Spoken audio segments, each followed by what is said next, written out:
दोस्तों, मैं सुरेंद्र बागड़ी आज थाना सुनाऊँ सासरे की होड़ी। मैं गयो सासरे नुओ कुड़तो पैर, दाढ़ी बनवाई, बाल कटवाया, रेड़ी पर स्यों संतरा तुलवाया, हाथ में ले गए 2 किलो फ्रूट और मैं हो रहो सूटम सूट। फागण को महीनो आ रहो घणो पसीनो, मैं पहुंचो जद गांव में मीठी मीठी सी गाम में। सासरा को टोरो मैं भी तो आंकड़ में हो रहो, साला मिल गया घर के बाहर, बोलिया आ रिश्तेदार। बस मेरी खातरदारी जोरदार शुरू होगी, रात ने खा पी के सो गया, दिन के मेरी साड़ियाँ शुरू होगी। छोटा ले लेके साड़ियाँ आगी, मेरे कनु मिठाइयाँ का पीसा मांगने लागी।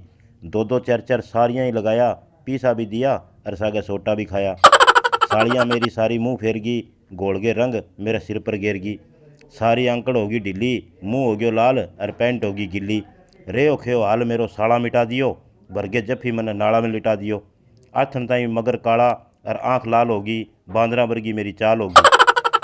बोलिया बटेऊ अठे तो इं ही सोटा खाओगा, बताओ फेर कदी होलियाँ पर आओगा। मैं हाथ जोड़ के बोलियो इसी गलती फेर कदी ना दोहराऊंगा।